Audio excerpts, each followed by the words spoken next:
Hi, I'm Elise Morales. And I'm Millie Ramirez. And this is Go Touch Grass, the podcast where we log in so you can log off. Millie and I are two chronically online comedians, and on this pod, we break down the week in internet discourse, viral memes, TikTok trends, and niche influencer dramas so that you can go do literally anything else with your time. Yes, internet and influencer drama. And if you like what you hear today and you want to hear more, we got to Go Touch Grass Patreon with tons more content weekly, access to our Discord community, and our spin-off series, Search History, where we go back and break down a viral discourse from the past.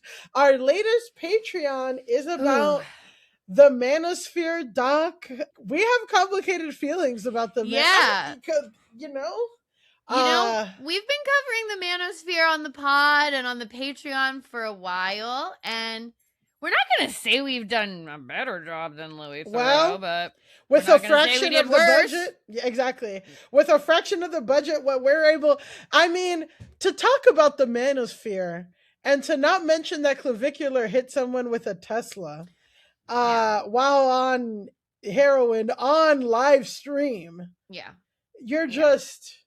There were things that were holes. Missed. There were things that were holes missed in the documentary. There were things that were missed, but we go through it. Millie did a great job of walking us through the various characters in the documentary. HS Tiki Toki. HS Tiki Toki. Baby Sneeko. Baby you get a Sneeko. glimpse at Baby Sneeko. Baby, if you listen, I think if you are not even a patron, like you can see, I shared one of my favorite pictures of Baby Sneeko, and it is one where Baby Sneeko, which is the white supremacist. I don't even know if he's a white supremacist. I think he is, but like he's into Islam. Like, remember he converted to Islam?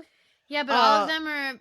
What white supremacy means to them is so divorced from what, like you don't have to be white to be like. I know. It's very confusing. It's very confusing now. Like the white it's just not a time where.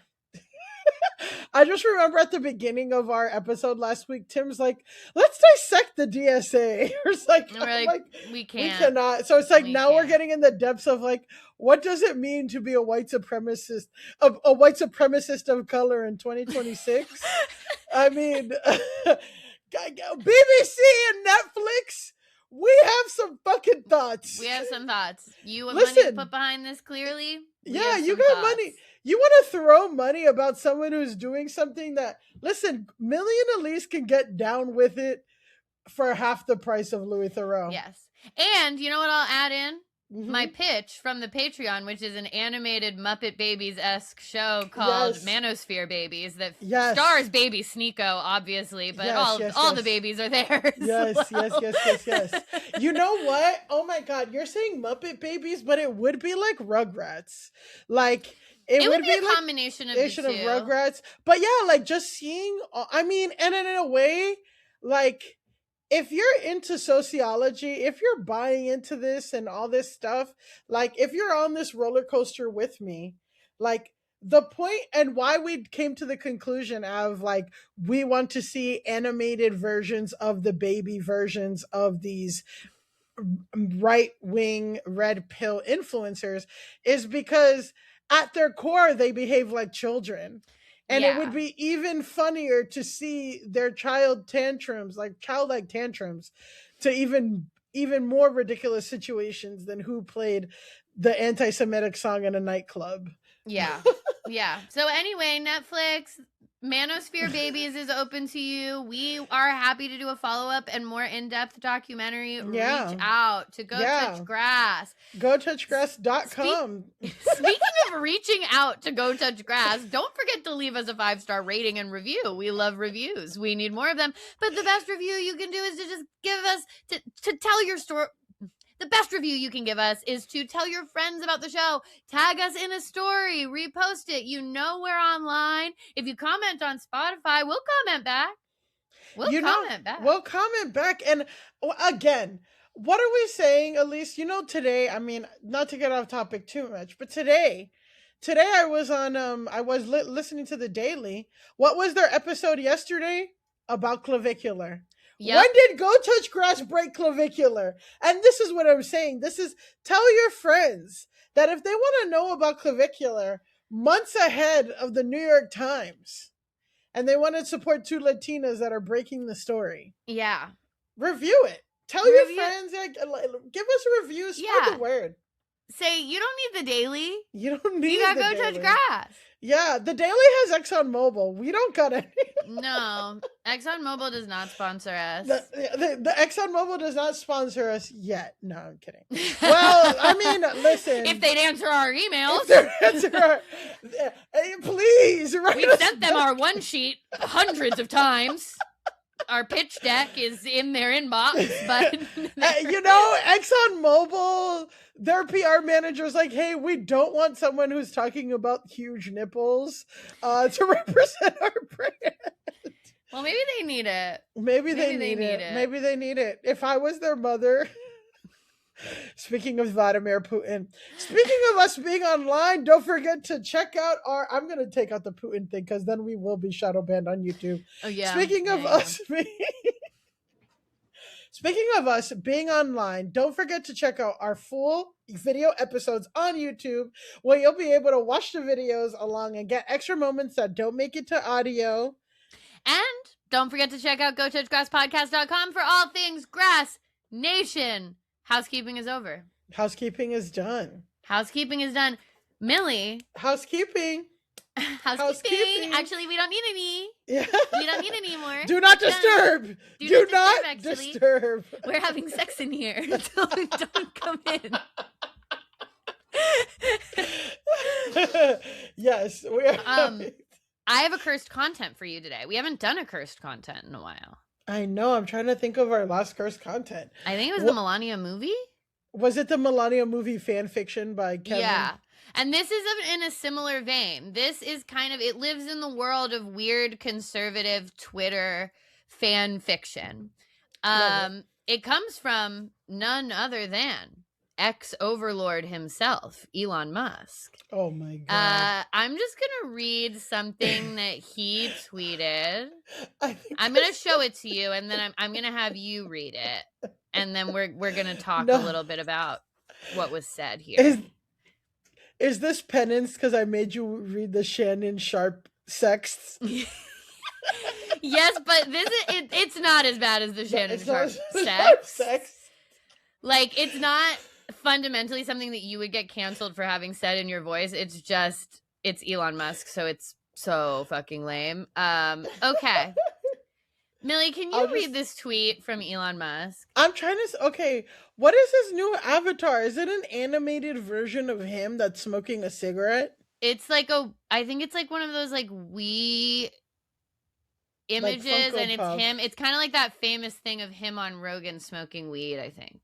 But it's like a Wii, like Wiimoji or Memoji version. What a loser. I mean, it's once we read the tweet, it's like the levels of loserdom are unbelievable. But my son Saxon is so base that he would just order milk when we went to dinner in LA. This would always stun the waitstaff, as they had never heard anyone actually order milk. He has also unironically ordered a cheeseburger at a very uptight sushi restaurant that doesn't even allow you to order supplemental soy sauce. When the waiter recovered from this request to reply that they don't have cheeseburgers, Saxon said, "Fine, I'll have a hamburger." Ha ha ha ha ha. What a cool son. He's so based. He drinks milk and orders food that a restaurant doesn't serve. I just like sometimes, and I mean, this is like what I teach in stand-up when I teach stand-up, but it's like, what is behind the joke? Like, what is the joke actually? The joke is that your son is rude to waitstaff. The joke is that your son orders weird stuff at restaurants, and then because you're Elon Musk, they have to like try to scramble to serve you. Also, like, uptight sushi restaurant, you chose to go there. Yeah, you brought your son there. If you know that your son likes, you're in LA and you can't find a nice place to get a cheeseburger, like, you're a loser. I would also say, this is also a thing, right? I was gonna say, like, he's a fucking little kid like he doesn't want sushi, but actually there is like this new phenomenon amongst like children, like Gen Alpha and like younger, loves sushi. Like little kids are like, and I toddlers loved are into sushi as a sushi. kid. Sushi's Exactly. delicious. Well, it's Whatever. just we can't. So I'm not even gonna say like, why would you take your kid to an uptight sushi restaurant? I'm like, some kids like sushi, and especially if you're really rich. But if your kid's asking for a cheeseburger, you're in fucking LA. Go to Yeah. In-N-Out. Take your kid to Denny's. Sounds like your kid wants to go to Denny's. Okay, so I have 2 questions. Number 1, do we even think this is true? That he spent time with his kid. And I mean, yeah, that like his son is so based, he is always ordering milk, and that his son is so based that he's like so funny that he'll order a cheeseburger, and then when they're like, we don't have one, he's like, I'll have a hamburger instead. The second part is the part I don't think actually happened. I just think that, well, somebody else, I saw someone posture that like kid, and I'm being very flippant when I say this, but like kids say dumb shit all the time, but like when you spend a lot of time with them, it doesn't like, they say little things. They're like learning about the world. So of course they're going to say something silly, but like if you like, nobody's tweeting nonstop what the fuck their kid is saying because they're spending time with them every day. But because Elon Musk probably spends 1 day a year per kid, Yeah. like he's like fascinated, and like he does, like people are saying like it could be real because his like astonishment at like a child saying something like like not crazy, like I don't even know, crazy, funny, rude, like is, yeah, it just shows that like it's not something that happens every day. So that's the only reason why I think that it's real. So here's my other question: is how old do you think Saxon is? I've heard I've heard all kinds of things. I heard he might be 5. I heard he might be 13. I heard he might be 16. He's And 20. 18, 20. He's a 20-year-old man. He's extremely based. Saxon Musk is so based. He's I mean, that's humiliating. And That's I'm like, tough. That's maybe tough. he's talking about stuff from when he was a kid, but I'm like, why did you tweet this now? My son is so based. He orders milk at every restaurant and he goes to sushi and orders a cheeseburger. It's a 20-year-old man.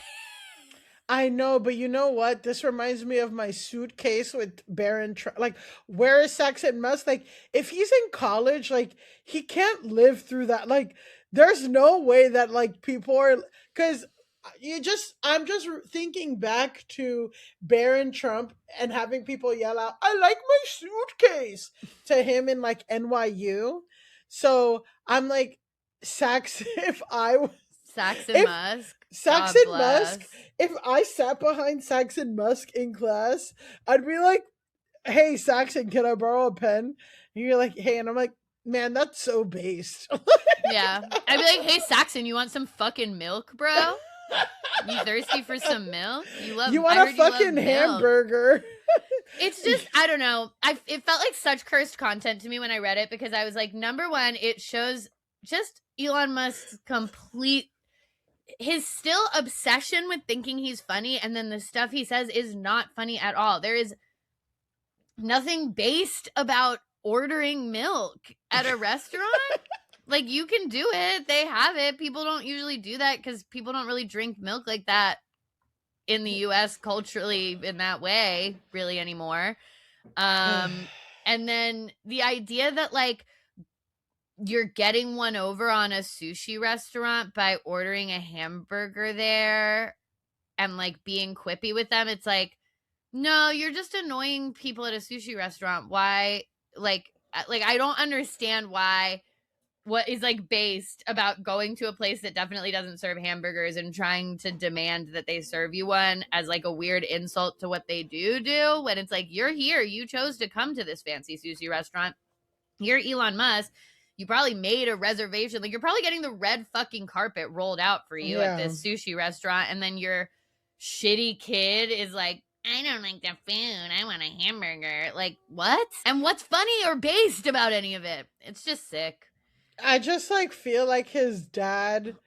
I mean, as we talked about inside the Manosphere, it's like half of the bad shit in this country. I would say half of the. I'm gonna go ahead and say half of the bad shit in this country is because like a man's core wound with his father, and he made it everyone else's problem. Yep. You know, Donald Trump, Donald Elon Trump, Musk, Elon all Musk, these fucking Manosphere Vince guys. McMahon. I'm telling you, like the corporate gossip podcast, which just talks about like it basically goes through each CEO, and like half of these crazy CEOs with like terrible workplaces and abusive, like core wound is like their dad was mean to, like, just like yeah, like their dad treated them like shit and thought they weren't worth anything, and so now they like make that the world's problem. And they make content about it, and and then they have the ear of Baron Trump. Okay, speaking of something that is the world's problem. Oh my god.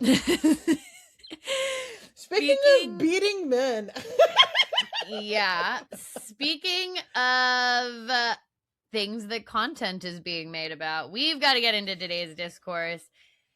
And today's discourse is a doozy. Today we are talking about Miss Taylor Frankie Paul, star of The Secret Lives of Mormon Wives and would-be star of The Bachelorette, though that is no longer happening for reasons we will get into. Oh boy, I guess I should do a disclaimer up top that like we're going to be discussing domestic violence in this episode. Sorry, please cut out the joke I said. I'm kidding. No, don't cut it. I think we can keep it. Yeah, we're gonna get into that discussion, but yeah, we will be discussing domestic violence on this episode. We are going to play a video of a domestic violence related incident. You're gonna hear the audio of that. You're welcome to skip around that, not listen to that in any way that you want, but like just a heads up, that is like the central focus of this discussion, and there is a video that we do have to like watch and listen to. Yeah. So let's begin. Jesus.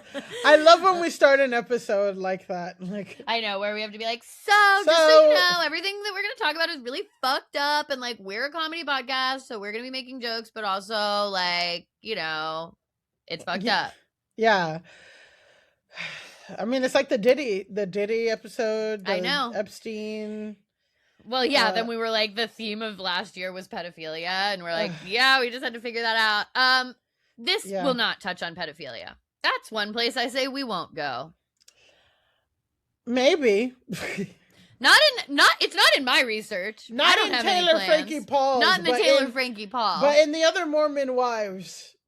Yeah. Yeah, we're not talking about the other Mormon wives. We can't even get into the other Mormon wives. We can't even get into the other Mormon wives. No, okay. That's a whole different thing. But with the Taylor Frankie Paul of it all, it's just standard domestic violence that occurred in front of a child. Yeah. Anyway. Well.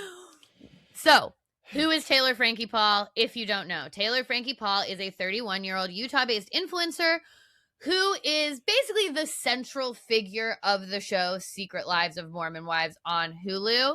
Prior to Secret Lives of Mormon Wives, it was her reveal that Mormon Mom Talk had a soft swinging scandal. It was basically her that broke the story that all of these Mormon moms that were referred to as Mom Talk on TikTok, that actually they were like sleeping with each other's husbands and stuff, and there was swinging going on.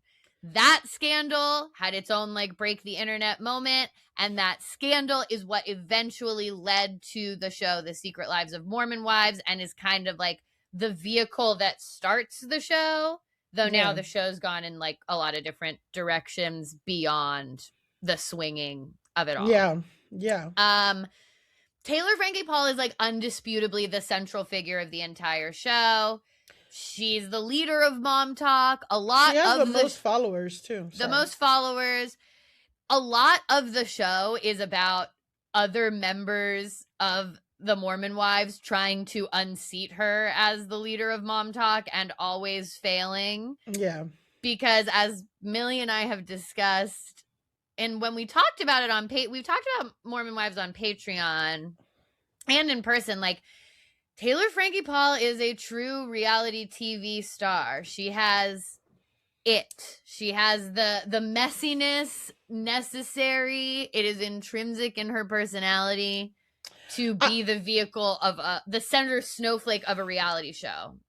And I think it's because she has the messiness, but then also has some capacity to self-reflect, and take some kind of take accountability, whether if it's enough or whatever. But I think, like, because for many seasons she's been able to balance that, like, she's very impulsive, very messy, but also she'll be like, oh, I don't know why I did that, that was stupid, that was not a good choice, whatever. And then also she will do something like crazy, and I hate to say crazy, whatever, but she will do something and then immediately be like, I'm really sorry. Like, those are the tenets of a good, like, when we're talking about good housewife, good reality star, it's like that balance of they're able to move on, they're able to forgive, and they're able, but they also are very honest. So yeah, and like, so she's able to walk the line of being like the source of an enormous amount of drama and intrigue, but never becoming the villain of the show. Because that's, like, that's the danger, is like, if you are constantly causing drama, then people might not like you might become the villain, etc. We've seen a couple Mormon wives who have tried to challenge her as being the leader of the group. They end up becoming the villain because they don't have the je ne sais quoi of Taylor Frankie Paul, the ability to, like, be Miss Messy but not be hated by the viewers. So it's like, it's a skill, and she's got it. yeah. So that is the first person involved in all of this. Her partner, her on again, off again ex, and the father of her son is a man named Dakota Mortenson. He is 32 years old. They have a son together named Ever True. She has 2 other children with her ex-husband from the swinging scandal, whose names are Indy and Ocean. We can't get into the things Mormon women are naming their kids. Yeah, like, we can't do it. That's not our culture. That's not our culture. culture to speak on. The kids' names are Ever True, Indy, and Ocean. And Ever True is her child with Dakota. So currently Dakota's job is listed as businessman. I don't know, girl. He's a fucking, I mean, I don't know if we're going to get into it, but. Oh, we're going to get into it. We're going to get into it. This is just the top line. Yeah. If you look up what his job is now, it's quote unquote businessman. Okay. But actually, he's not like a stranger to reality TV himself. Mormon Wives is not the first time he's been on reality TV. In his 20s, he was a contestant on NBC's Survivor, like, dupe show called The Island, where they like all had to go be on an island. And then a big part of his I know that I learned doing this research too. And then a big part of his backstory on the show is that he has past struggles with addiction. He was addicted to fentanyl. He doesn't drink anymore. Heroin too, I've heard. Yeah. Well, yeah, it's all opioids in general. He had a really big problem. And so his addiction recovery is a big part of, like, his narrative on the show. So let's get into the Dakota and Taylor on the show. So season 1, episode 1 of the Secret Lives of Mormon Wives, Taylor and Dakota are together, but they're already embroiled in a lot of drama and fighting. This is chalked up to them both having trust issues, etc. I mean, basically, it's like Dakota lies. And she catches him. He like cheats and talks to other women, but then Taylor's very explosive and she reacts whatever. And then they break up in a very loud way. and then they get back together, and then it's like a cycle where he like cheats on her again, and like that's like whatever. Yeah, this is a constant cycle on the show, is that Taylor is always finding out that Dakota has been sleeping with other women, messaging other women, talking to women behind her back. He's a cheater. She freaks out. She has emotional regulation issues. Yes, I would say. And but also like the people that he's cheating with too are like strategically people that it's not like random people. It's like all people in her circle, like her mom's friend, her friend, like it's like not just that he's a cheater, but he's cheating on like to intentionally embarrass her. Yeah, he cheats in a sloppy, messy, and targeted way. So this is like throughout all the seasons, but even just going to season 1, episode 1, we already have the seeds of these problems. We get a scene in that very first episode where Taylor's mom expresses concerns about Dakota because of his past situations with addiction. And her mom is basically like, Taylor, your divorce isn't even finalized yet. Like, why are you getting serious with this guy that has a million red flags when like you need to be working on yourself and this other stuff? And then famously, the first episode ends with this scene where we see the police are being called to Taylor and Dakota's residence for a domestic violence incident. Taylor is drunk, Dakota is not, and Dakota claims in that incident that she threw a chair at him, and then in the final moments we see her being arrested and being taken away in the police car. Then episode 2 picks up 11 months after that arrest, and Taylor is pregnant with Dakota's child. Yeah. So it's very like, pregnant. Very pregnant. So it's like, as far as like the 1-2 punch of the first 2 episodes of Secret Lives of Mormon Wives, no one's ever done it like them. And like, hooked. Like you're hooked. You're immediately like, fuck. Like, cause what happens is, I mean, as somebody who watched it, like, you think it's gonna be about the swinging scandal and like, and then immediately it's about like, oh shit, like, I don't know. Oh shit, like, she's been arrested. Oh shit, next episode she's pregnant with this guy's baby. So it's like, whoa, immediately.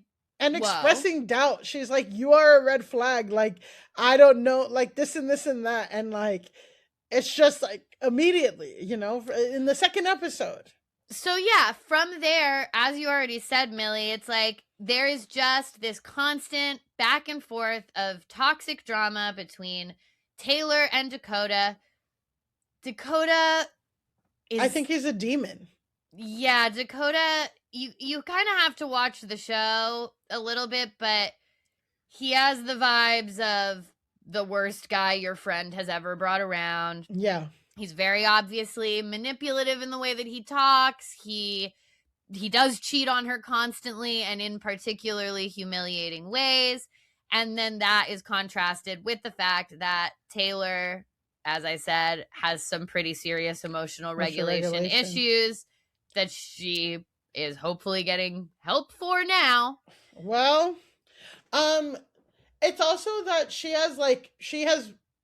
so like the things with Dakota is like, it's one with Taylor, she has a lot of value issues. She doesn't think she's worth it. She has like low self-esteem. You see that, like she struggles with that. And that's also part of why I think she can't, or like she was never successfully a villain before this on the show, is because she's very like out with her insecurities and out with like, I struggle with this. Her vulnerability is very visible.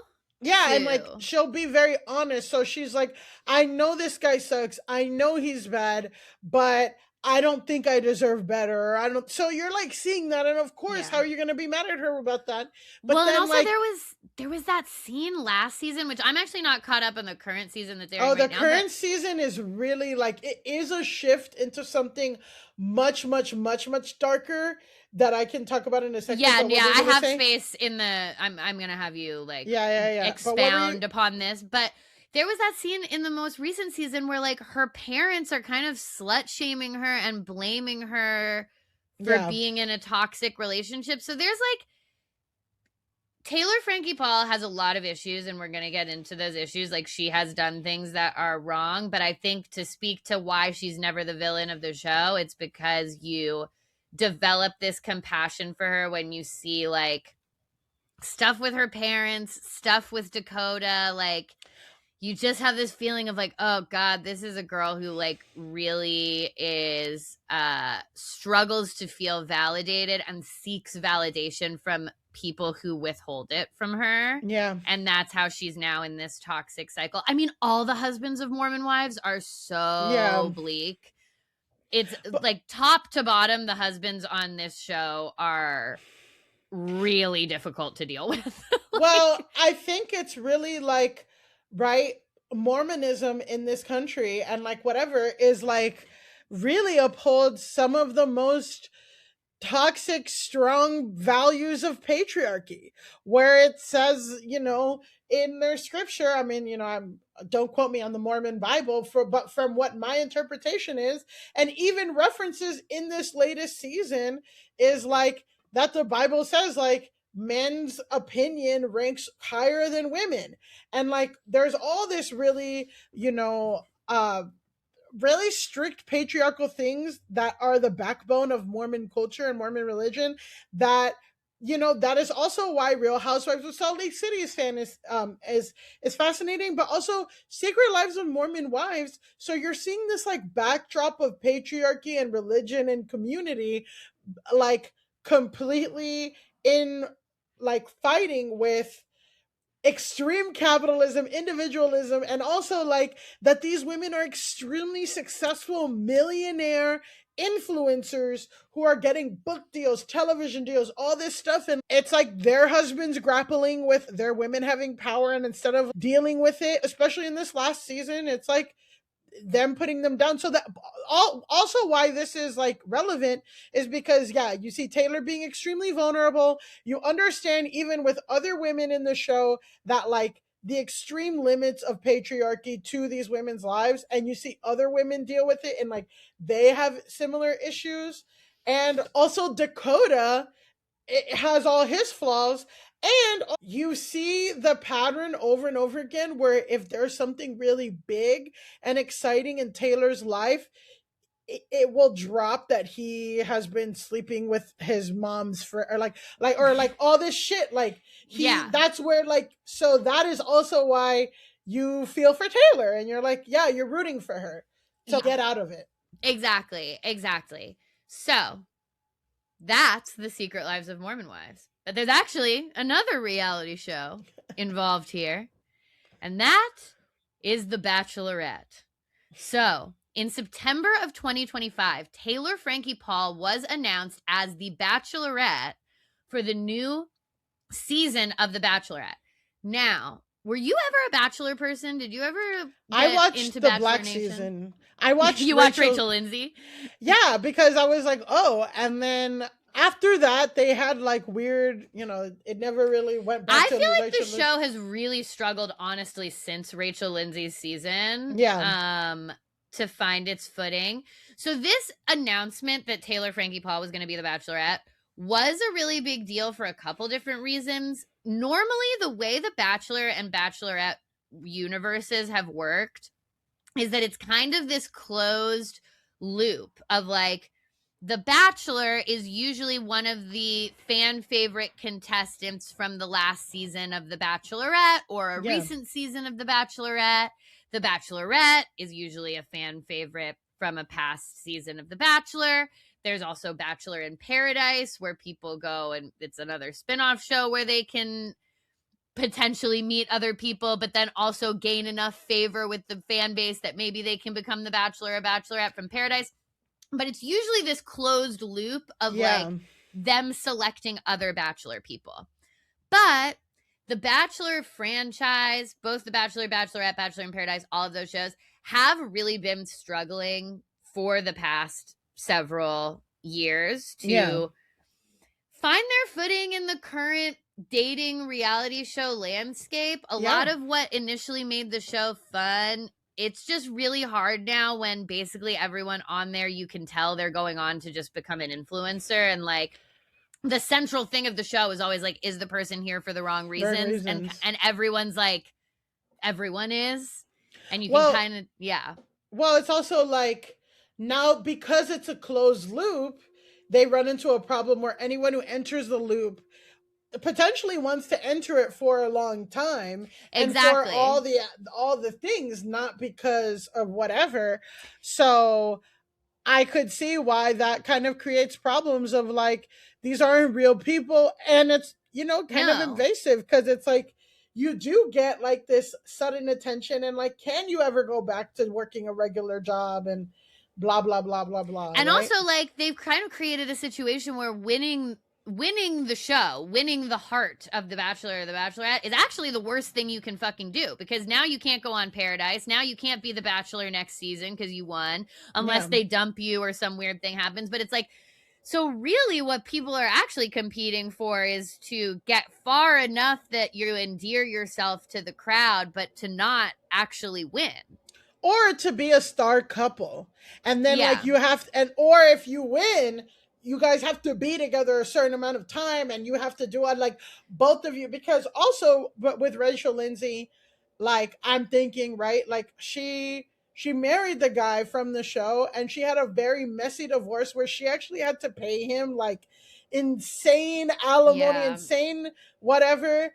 And she talks about like the pressure and like, because like one, it was like because they both want to get like a certain thing, but also because she was popping off more than he was, there was resentment, which is also showing off in this is also tied to Secret Lives of Mormon Wives too, of like that's kind of half the show is like if the girl pops off more than the guy, like that's whatever. But anyway, with Bachelor, people don't want to get married, they want to stay in the system, because also like if you don't stay in the system, you can't really go back to being, you can maybe go back to being a regular human, but like now a bunch of people have seen your Instagram and like now all these women want to sleep with you. You're not going to live a normal life, at least I don't know.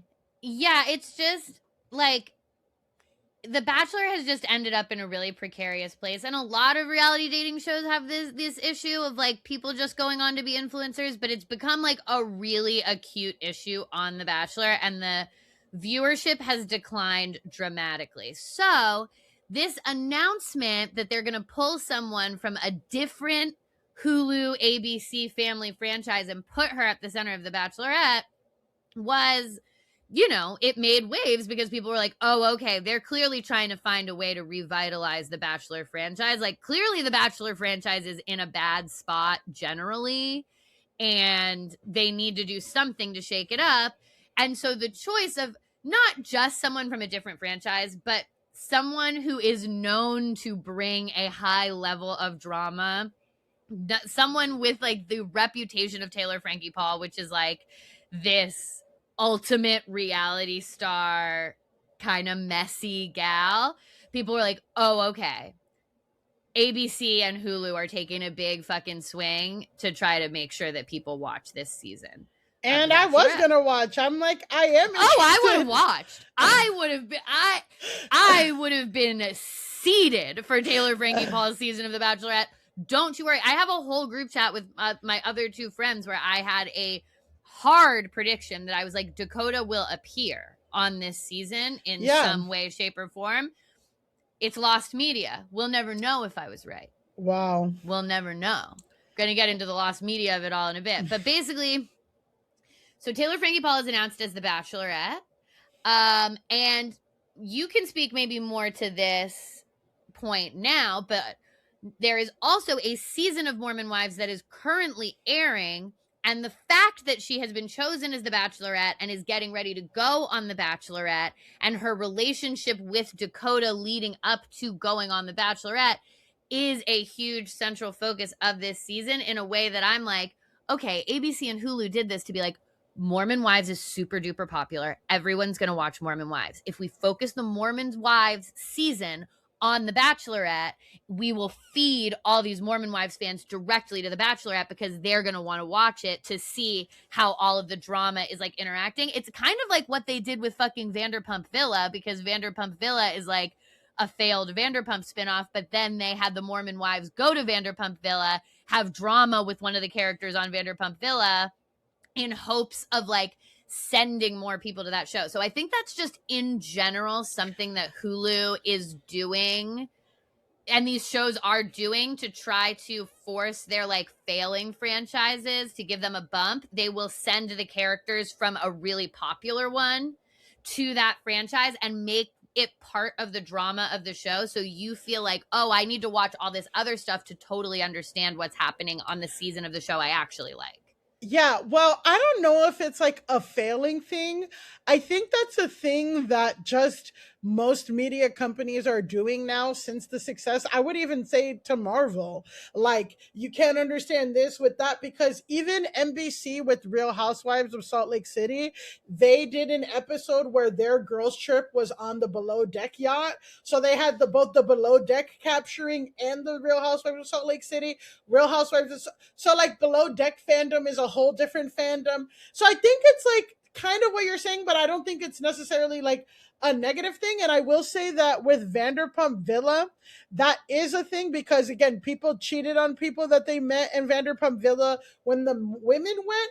And then part of season 4 is that they invited the men to go without the women. And even at Vanderpump Villa, Dakota fucked some girl. Like, so again, in a way that it's like you're cheating in a very public way that's going to humiliate the girl that you're with, where she's just like, I don't care if you like whatever, we're not even dating anymore, but like it's like all these jobs. So basically, I will also say too that like another reason why it's not necessarily failing, it's also because like maybe to some people like and I'm not sure about the numbers, Secret Lives of Mormon Wives, like all of those mom talk girls, they all have their following, but then obviously getting on TV gave them a bump, and it like being on TV is the biggest influencer bump you want.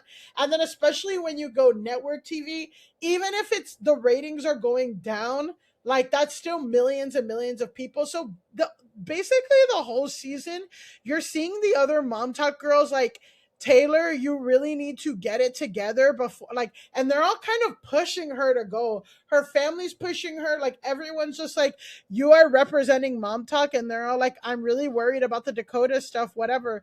So throughout the thing is like every time Taylor's about to promote, The Bachelor, or when Dakota found out, like, he slept with her best friend's friend or something, like just really like and then you just see her continue to go back, and it's just like it's not only like the friend, and yeah, it's just like extremely unhealthy. She's not emotionally regulated, like, and there's a scene where she brings another reality star, Harry Jowsey, to the house, and like to make Dakota jealous, and her and Dakota start fighting, like so like much that Harry Jowsey gets uncomfortable and like leaves, and he's like, this is really weird, like, and then all the other Mormon wives are like, we're just used to it. So like it's just like the toxic couple friend, but it just keeps getting bigger and bigger and bigger, and it's just really really sad to watch because basically the day before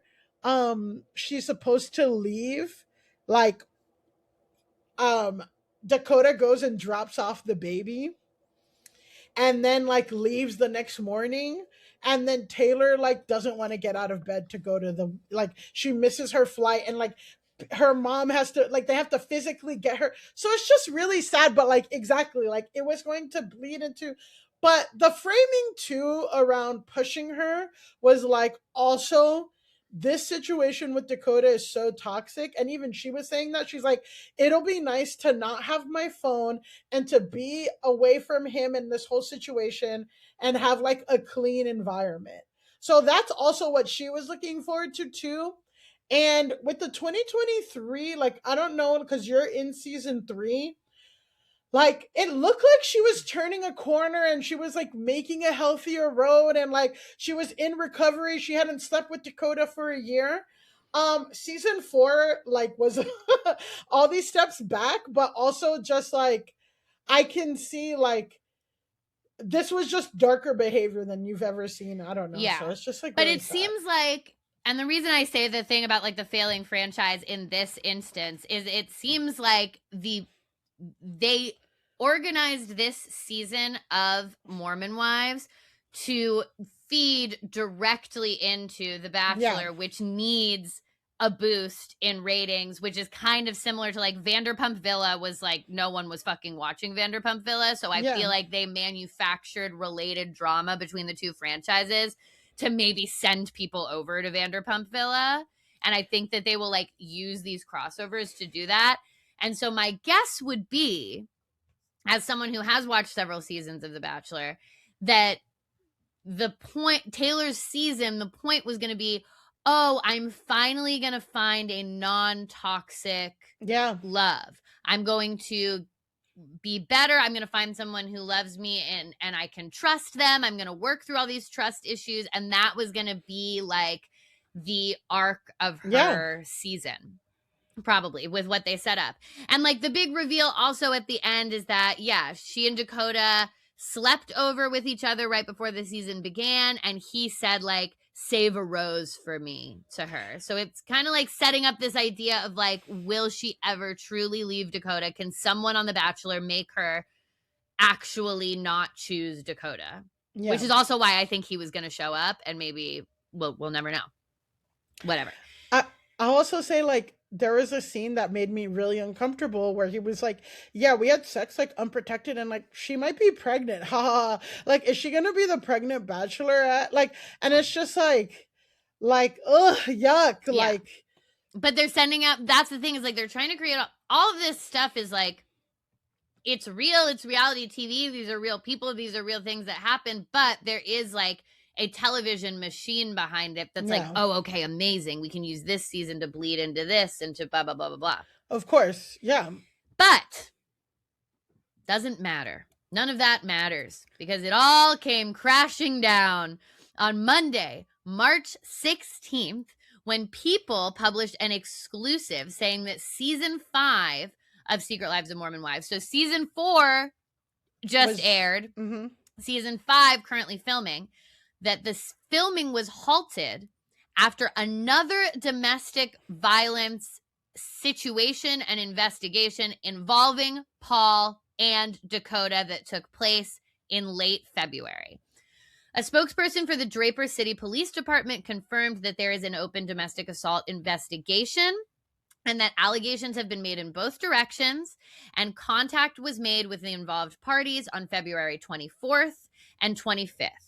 Taylor Frankie Paul's season of The Bachelorette was supposed to premiere Sunday, March 22nd. So the day before we recorded this episode, we should have had episode 1 of Taylor Frankie Paul's Bachelorette.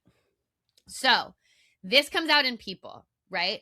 Information starts coming out really fast. So first we hear about this incident. Then we start to get more details. Apparently, the incident involves Taylor Frankie Paul choking Dakota with a necklace. And then he also says that their son was in the home and was woken up by Taylor Frankie Paul's yelling. And then he says that he left the house, but then he comes back. And when he came back, she threw a phone at him and tried to like block his car from leaving the driveway, and that she threw a drink at him, and that he had to push Paul off of him at some point.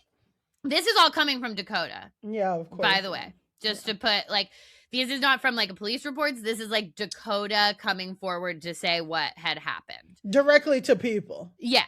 Directly to, this is either to TMZ or to People, this bit, but People did the first exclusive, and that's them breaking it from like insiders and then talking to the police. And then this next follow-up is like Dakota being like, this is what happened. So then he said that after he left, he got a message from Paul in which she said that she had a bloody nose and had to go to the hospital, which he says he believed was an attempt for her to get him to come back and not call the police. By Tuesday, Mortenson had been granted a protective order against Paul. So that's like a temporary restraining order. He got one against her. And then by Wednesday, Taylor Frankie Paul goes on Good Morning America because she had an already scheduled appearance there to talk about her upcoming season of The Bachelorette. but now all of this has come out, so we're just gonna watch her on Good Morning America. But I'm also like, oh, so he planned it to right before. I mean, I don't know, because then if they took off, if they already paused season 5. It seems like the first incident happened February 24th and 25th. And then it ended up in People on Monday, I think because the season was paused as a result of this like ongoing legal situation. Yeah. So he wasn't the one who like broke the story necessarily, but like as soon as it was broken, he has a lot to say.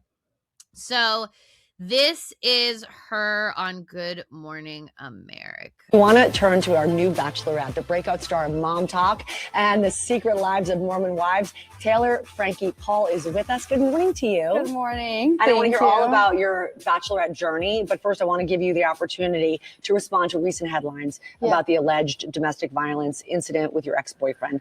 What do you want to share with us about this? Honestly, it's been a heavy time to see the headlines, especially during this time of The Bachelorette being released, and it's supposed to be a really exciting time.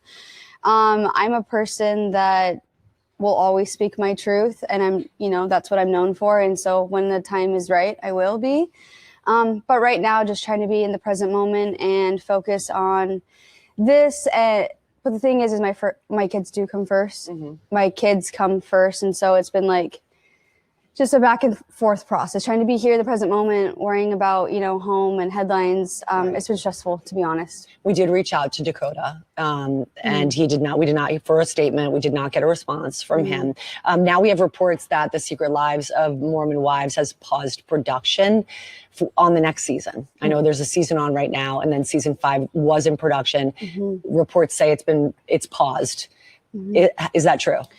Honestly, I don't call the shots with production. So as of now, I have gotten word that it also has been paused, but I do not call those shots. So as far as I know, it was, but I don't know for how long and why. I know you're one of the executive producers on the show. Yeah. I got told that this year. Oh, you didn't know that? I didn't know. Oh. And I was like, what does that mean? I was like, I think just because we share our lives and we produce like our own, lives. Yeah. But I don't know if that necessarily what that means. Really. And okay, we can end it there. But my girl Taylor. Thoughts on the video. Thoughts. I think pretending that she doesn't know production is canceled is a little like okay. Well, I guess she was trying to say like, I didn't do it. It's not my fault. I didn't know. I don't call the shots. I didn't know. Yeah, but it's like that's not even what she asked. She was like, "Is the season still filming?" And she's like, "I don't call those shots." I know, and it's like, yeah, but okay, you know if the season's filming. But then it's also like, it is your fault. Like, it is. Yeah, like number one, it is your fault. Also, the like, well, you're an executive producer was a very funny moment. I'm also just like. I think what was missing, or I guess why people got pissed or said that this was a flop, was she, like, in the backdrop of, if you watch her, if you know her story, if you know everything, if you're even, like, into, or not into, but, like, if you're familiar with the dynamics of domestic violence, you've heard of Darvo. Yeah. But, like, so she's responding in a way of like, yeah, he's ruined my big day. He's this, that, he did that. And like, I can understand, like, I know what she means with like, he picks like immediately the worst time to like fuck shit up. But when someone's asking you for your response on domestic violence allegations, you don't blame the guy you're accused of, whose ass you're beating, and be like, hey, like, that is something legal that we're working through, and like, blah, blah, blah. She didn't acknowledge her role in it, and like, it just came up short. It felt like a half-baked response in general. It feels very odd to me not to just be like, yeah, the season's paused filming, which is just standard when there's a police-related investigation or something like that. You know what I mean? Like, it seems like there has to be something that's like, yeah, with the pending investigation, we just thought it would be best to pause filming. So it's like very weird to see her be like, I don't actually know. And it's like, well, you do know. You're at the center of it and you're the star of the show. So, okay, that is Wednesday, March 18th. On March 19th, TMZ releases a video provided by Dakota of the 2023 domestic violence incident from season 1. So the thing she's arrested for at the end of season 1, I guess Dakota has been sitting on this video for 3 years now, and he released it to TMZ. So now we're going to watch that video. And again, just as a disclaimer, you're not going to hear anything too crazy, but like, it's a domestic violence incident and you're going to hear it. Jesus. Yeah, look at you. Look. Yeah, look. This is called physical abuse. Yeah. Yeah. See, Taylor, this is all you do. It's the only thing you know how to do is hurt me. Huh? And you think this is okay? It's not okay. Holy I don't give a Let me go. Stop. Dude, leave me alone. Oh my gosh. Your daughter is right here. Oh my gosh. Oh my. You're you. Stop throwing stuff and help your daughter. Help your daughter. Stop screaming at me. God. Stop, Taylor. You're done. Taylor. That's it. That is it. No more. You're done. Stop. No. I did none of this. This is your own pain. You're doing this to yourself. Stop. No. Okay, I'm going to stop it there because it's actually really disturbing. It's really disturbing. It's actually very upsetting. So for the listeners, basically what you see at the beginning of the video is like Taylor Frankie Paul is like kind of like wrestling on him. She's pushing him. She's kind of like hitting him, etc. And then where things get really bad is she starts throwing these like metal chairs at him. And you hear there's at one point that TMZ adds that little like ping. That's them pointing out that Taylor Frankie Paul's young daughter is in the room and is sitting there as these like chairs are being thrown around. And then as obviously you heard, the daughter starts crying. I mean, it's a really bad video. I know. And like, I'm also just like, again, I mean, it's really bad. It's really, really sad because it's like, it's really sad to think that there are just relationships out there that get people to that point and then they still like, I don't know. I mean, this is just really complicated because like the story that I heard is that like he beat the shit out of her, like not locked her in the room in a closet or like locked her in the garage, that night. And then she breaks out of that garage and then he starts recording, And earlier I said DARVO, which is an acronym that means deny, attack, reverse, victim, and offender. And again, it means that the perpetrator denies the harm or abuse ever took place. When confronted with evidence, the perpetrator then attacks the person, that's the A, that they harmed or are still harming. And then the attacker may also attack the victim's family or friends. And then finally, the perpetrator claims that they are actually the victim, thus reversing the positions of victim and offender. It often, and again, I don't want to say that every man who gets abused is a victim like is doing Darvel, or that because I like this reality TV person, or for because I see this, or like no woman is ever capable, or that even it's okay. I don't even think it's okay that she did it in front of her kid. I don't, but I'm just like, it just feels really, it just like feels really fucked up and unfair in this way where it's like this guy you see through, there's just hours of footage documenting this guy torturing and manipulating and provoking this woman to having these big reactions, and then telling everyone she's crazy. This is just an example. And also I'm like, he released this thing, but I'm like, if he really is this great guy, he would have saw her kid and like not done the fight. Like, I'm just like, the reason the thing hits the kid is also like he pushes the chair out of the way and hits the, like, I just so feel the like chair doesn't hit the kid. the chair, she doesn't throw the chair at the kid. It's thrown in the room near the kid, and the kid is obviously really disturbed by it. And like, Yeah. you can't be can't engaging do in that that. kind of stuff in front of a child. Like, that's just not acceptable. But the thing that you're speaking to is something that a lot of people are talking about online, and like, we'll get into the online conversation, but it's like, okay, we don't know what was going on before that video started recording. We do know that this guy has a history of like manipulation, that they have a very toxic relationship, etc. We don't know what was going on again before he started recording. There's something about his tone once he does start recording and he knows that he's got her on video that really like it. My spidey senses tingle in the way that he's like, see, this is what you do. Like, you only hurt me. Like, he knows that he's filming this and that he's got this like smoking gun on her.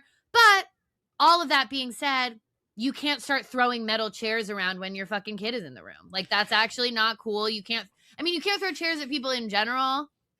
You're not supposed to be doing that. And but also like, but it's like a lot of fucking people, sadly, like, I'm not saying that it's okay or that it's right, but it's like, this is how a lot of fucked up people deal with their shit, and it's not okay. But it's also like, yeah, but those people aren't like influencing millions of people and don't have a public platform. They're like not in the public eye, but it's just like, yeah, you can't fucking be doing that. And you certainly can't be doing that if like, it's just also, I'm like, damn, that happened and you continue to fuck with each other. And like, he continues, like, as much as we want to say Taylor Frankie Paul, like, he continues to like go after and leech on and like be there every time she has something big to like fuck up her. So I'm just like, it's so sad. It's so sad. I mean, it's just like all these people. Such a clearly toxic and horrible relationship, and Taylor Frankie Paul has a lot of work to do on her emotional regulation. Like, it's just, you can't do the things that she did in the video, even though I do think that the questions around what happened before the video, the toxicity of the relationship in general, his treatment of her leading into the video, like, those are all relevant. You can't just say like, no, there's no reason for them to be relevant, etc. But also, you also can't throw chairs at people, and you really can't do it when your kid is in the room. So, and also like, you are also a public figure. Like, you certainly can't do that. Like, when you have a public, and also like when the to continue to fuck with this guy too, like, whether if she just did that in 2023 and never fucked with him again, or even had a kid with him and then they completely cut it off, but it's also like the continuing of the cycle only makes it worse and makes the blow up even worse too. This was the domestic violence incident from 2023. The thing that actually shut down filming is this other thing that we don't even have video of, and we don't even know what the fuck happened with this other thing. We have the stuff Dakota says happened, but we don't actually have a full accounting from Taylor Frankie Paul yet. I'll go through like what she said, but like, we don't even have Taylor Frankie Paul's her version of this story yet, or like her explanation for anything. So, okay, that video comes out, obviously like huge. By by the end of that very day, The Bachelorette announces that it will not air Taylor Frankie Paul's season. Like, they're not going to move around. They're not going to move forward with it as planned. By Friday, Dakota has been granted custody of their son ever. Temporary custody. But now he's got the temporary restraining order and he's got temporary custody of the son. So Taylor Frankie Paul's in not a great place. We start to get details of the unaired season, which is just crazy because it sounds like it was going to be, you know, the ABC and Hulu, and like we'll talk about them in a minute. Like, there's a degree to which they fucked up by choosing this Bachelorette. But had this not happened, it seems like this season was going to be nuts because one of the contestants in the season was the driver in the car accident that paralyzed former Congressman Madison Cawthorn. Yeah, and we've definitely talked about him before. Yeah, he was he's like a Trump 1.0.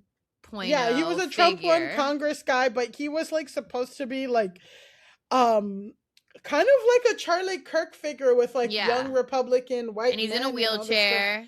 Yeah, but he had all this like, he's just insanely problematic. He had weird sexual stuff. Yeah, like he right? took a picture. There was a picture of him like humping his friend or something. Like, there was a lot of weird stuff. The point is, the guy who drove the car in the car accident that paralyzed him was one of the contestants, which is completely insane.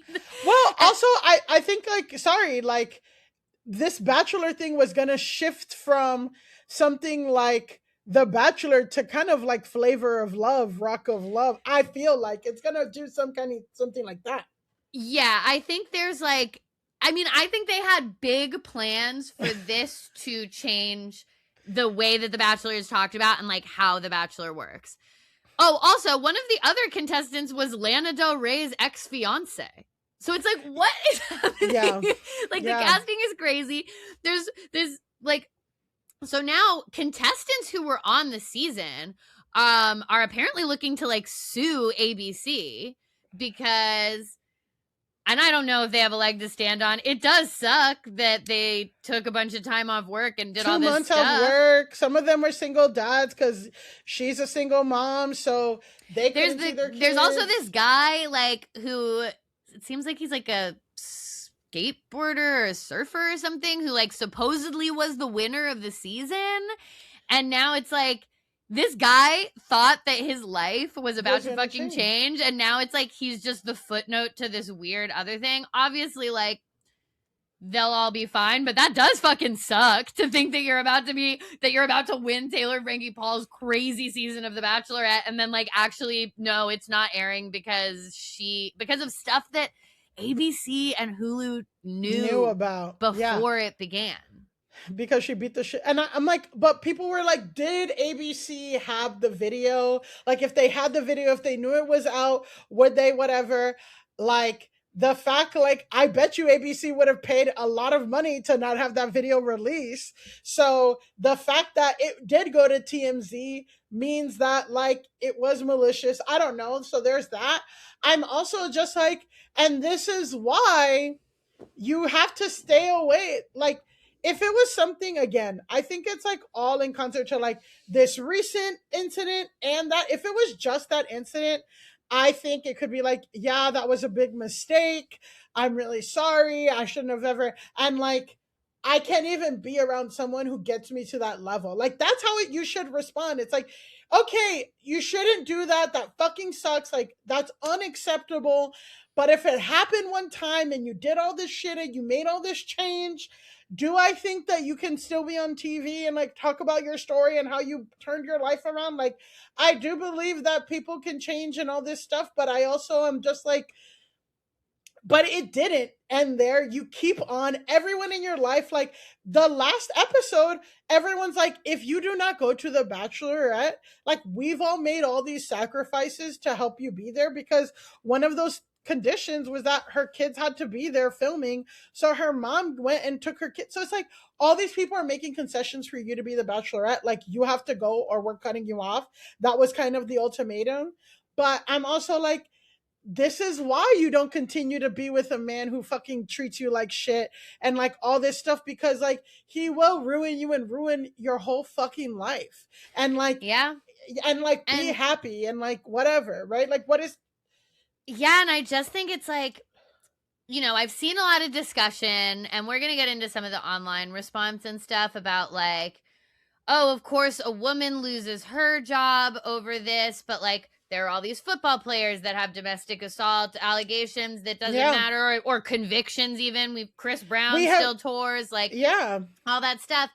I think, like, I hear that, and I think that that is valid to be like, oh, why is it that like men are able to get away with these things? I think that is a valid conversation, but I do think that in this particular instance, there is no way for them to go forward with the season because of the stuff that you just said, because the relationship with Dakota is so integral to the lead into the season. And then also something you and I talked about separately is like, the way the Bachelorette works is that the person who is the Bachelorette is the prize. So the show revolves around that person being like someone everyone wants to fall in love with. The Bachelorette is always going to get a favorable edit on the Bachelorette. And so my guess is, especially if we've got a lot of like single dads and stuff on the thing, that her role as a mother is a really important part of the season, that her recovering from toxic love and toxic abuse is probably like a really big arc of the season.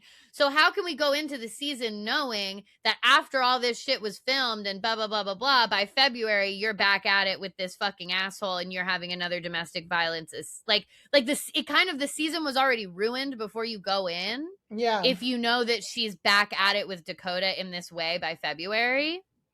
Yeah, and it's hard to have a whole season where we're promoting this woman as like the ultimate prize and this beautiful like single mom, we should like blah blah blah, and then we have this kind of horrifying video of her that does lack context but makes her look really fucking bad. Yeah. So yeah, I mean, it's really hard. It's hard to say how they could continue a season of The Bachelorette with that. And I do think that if someone who was about to go on The Bachelor did the same thing, that person's season would probably be canceled as well. I think too, the sad thing of like that I heard about The Bachelorette, and like also, you know, outside of like what this could have done for Taylor's profile, outside of like, you know, everybody, even online with this season, everyone was like, why do the other mom talk girls want her to do it so bad? And it's like, because that would open the door for all of them, and that would take all of them to a different level and a different caliber. I think outside of that, what people were really pushing for is like, get out of an environment and meet new people. Like, the sad thing about the Dakota thing is like, she met him right after the swinging scandal when she was having low self-esteem issues, and then like immediately got into this volatile relationship with him, and then immediately got pregnant and all this stuff. And like what we were going to see, and like what I heard in the blogosphere about like the arc of the season, and even what she said about it, is like, this me with these new guys and these new experiences outside of Utah, outside of my environment, like that's the real me. Like, I'm discovering who I am and who I like and all that stuff. And it's just like, yeah, that would have been good to see. Even like, I couldn't have even watched it knowing that like she fucked Dakota the day before, because now she can get a taste of this healthy love. But then to immediately go back, exactly, it ruins it. But it's also just like too bad. But the whole thing is like, you should have really explored that before you got on the show, so that it just goes back to like, and I think back to a conversation that me and you and our friend Katie had about like previous partner. It's something that a lot of successful women struggle with, about like, you're with your biggest hater and like what it means and all that stuff. And like, when your partner is like your biggest op and like is there to sabotage you and stuff. And it's like, obviously there's a degree to which Taylor Frankie Paul sabotaged herself too, obviously, you know, like it's not to absolve her of anything. So let me just round this out with, So this is what Taylor Frankie Paul has said.